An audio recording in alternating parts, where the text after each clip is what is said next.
कक्षा 10 के हमारे जितने भी बच्चे हैं उनके लिए यहाँ पर बेहतरीन सा मैं आपके लिए पेपर लेकर आया हूँ। ये आपका मैथ्स का सेट सी है, बढ़िया से आप तो कंप्लीट करिएगा। आज जो पेपर है आपका उसमें 100% इसी में से लगभग फंसने वाले हैं। चलिए तो शुरू करते हैं।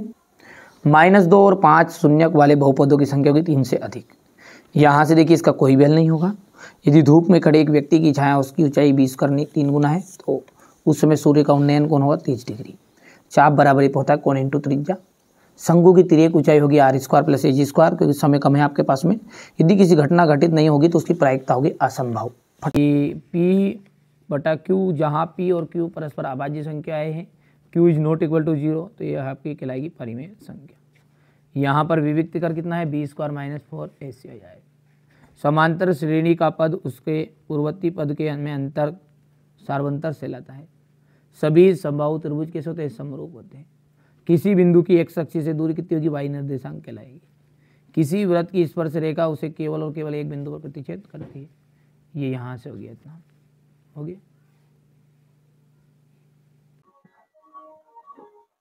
धन पूर्णांक होती है प्राकृत संख्याएं, क्योंकि पूर्णांक में ऋण भी होते हैं और 1 2 3 से गिनती शुरू होने वाली संख्याओं को हम प्राकृत कहते हैं।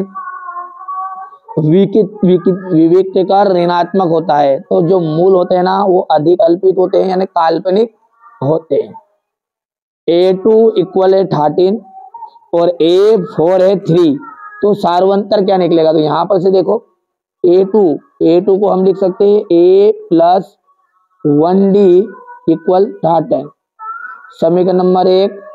और A4 है तो A + 3D = 3, समीकरण नंबर 2। प्लस था माइनस, प्लस था माइनस, प्लस था माइनस, कैंसिल, और यहाँ पर माइनस का 2D आ जाएगा और यहाँ पर जाएगा 10, तो D = आ जाएगा -5। देखो ध्यान से समझो आप तो, है ना। तो ये हो गया आपका थर्ड नंबर।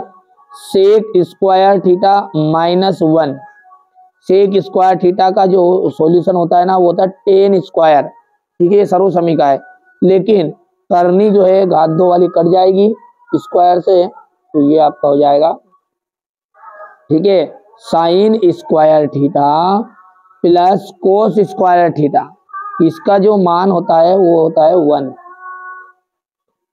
+ tan² है बटा 1 + cot² है, इसका tan² है होता है। अब इसको अपन सोल्व करेंगे तो कैसे करेंगे, थोड़ा सा अपन इसको थोड़ा सा कर लेते हैं ना आगे। कैसे करेंगे, 1 + sin² अपॉन cos² है, और ये पूरे बटे में जाएगा 1 + cos² है बटा sin² है।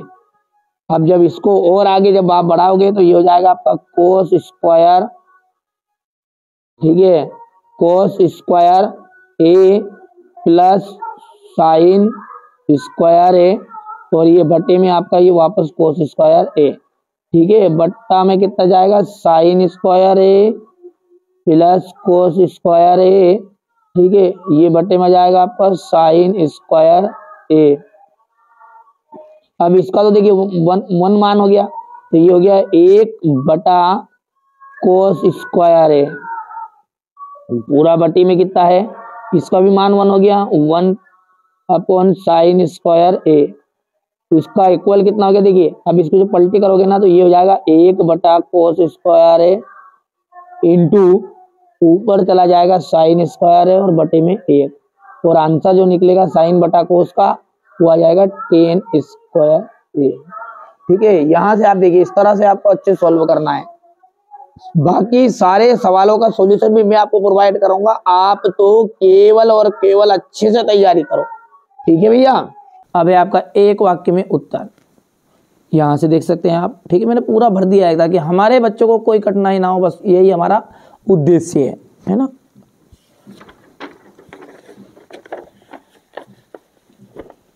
इसके बाद में यहाँ से इंग्लिश मीडियम वाले बच्चे लेंगे बढ़िया से कंप्लीट।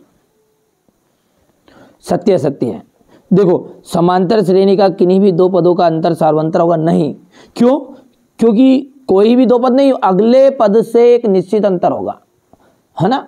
देखो 4 में से 2 घटाएंगे 2 आएगा, 6 में से 4 घटाओगे 2 आएगा, 8 में से 2 घटाओगे तो 8 में 6 घटाओगे तो 2 आएगा, ठीक है भैया। पर लेकिन यदि मैं कहूँ कि 6 में से 2 घटा दो तो कितना आ जाए 4, तो ये संभव नहीं है ना। 8 में से यहाँ से 2 घटा दो कितना बचा 6 बचा, तो ये संभव नहीं, किन्हीं भी दो पदों का अंतर नहीं कहलाएगा। हाँ, उसके अगले पद से क्रम बाय क्रम, ठीक है, तो वो कहलाएगा आपका सार्वंतर। ये तो सार्वंतर तो 2 हो गया, लेकिन अपन इनको क्रम बाय क्रम के अनुसार ही लिख सकते थे, इसलिए ये बोल रहा है कि किन्हीं भी दो पद नहीं भैया, उसके एक निश्चित क्रम का अंतर कहलाएगा। यदि त्रिभुज की संगत भुजाएं अनुपातिक हो तो त्रिभुज समरूप नहीं होते, असत्य है। यहाँ से अपन इसको बोलेंगे तो ये सत्य हो जाएगा। लघु वृत्तखंड का क्षेत्रफल बराबरी पे संगत त्रिज्यखंड का क्षेत्रफल माइनस तंगत त्रिभुज का क्षेत्रफल, सत्य हो जाएगा। किसी बारंबारता बटन में किसी वर्ग की संचयी बारंबारता उस वर्ग से पहले वाले सभी वर्गों की बारंबारता का योग होती है, सत्य है। एक पासे को फेंकने पर उसके फलक पर 7 आने की प्रायिकता 0 होती है। यहाँ से अपन ये कर सकते हैं कंप्लीट इतना। चलिए इसके बाद में आगे बढ़ते हैं, यहाँ से स्क्रीनशॉट लेते जाइएगा। ये हम बात करें क्वेश्चन नंबर 6 से, तो ये क्वेश्चन नंबर 6 से आप देखिएगा ध्यान से, यही प्रश्न आपके 100% आएंगे, चांस 100% है ना। आप पहली बार 10th में आपको हर बार लगता है ना, मैंने संस्कृत में भी आपको 6 पेपर प्रोवाइड कराए थे। जिस बच्चे ने वास्तव में देखो यार, एक पेपर से कुछ भी नहीं होने वाला है, अभी भी इस शंका में हो कि नहीं यार एक मिल जाए और एक ही में आपको, बिल्कुल नहीं, किसी के भरोसे मत रहो, ऐसा है ना। हाँ, पास हो सकते हो एक पेपर से, ये जवाबदारी है। परसेंटेज बनानी है तो 4 पेपर तो लगभग करने ही पड़ेंगे, ठीक है। तो ये आपका सेट सी है ना। इसके अलावा अपन ने set A B C D E F तक अपने डाल दिए। सिद्धि कीजिए करनी 5 एक अपरिमेय संख्या है, सिद्धि कीजिए करनी 3 करनी 5 एक अपरिमेय संख्या हो गई है। यहाँ से देख लीजिएगा ये शून्य का हो गया, द्विघात बहुपद में शून्यकों का योग गुणनफल हो गया है, ठीक है भैया। ये इसके बाद में यहाँ से द्विघात बहुपद u स्क्वायर माइनस प्लस करनी में 3u माइनस 15 के शून्य ज्ञात कीजिएगा, हो गया। ये क्वेश्चन नंबर 10 है आपका, यहाँ से देख सकते हैं, हो गया। ये 2 क्रमागत धनात्मक पूर्णांक ज्ञात की जिनके वर्गों का योग 365 है, हो गया भैया। क्वेश्चन नंबर 12 का आप ध्यान से देख सकते हैं, ये हो गया है यहाँ से। क्वेश्चन नंबर 13 हो गया है, ये इसका अथवा है, ठीक है। यहाँ से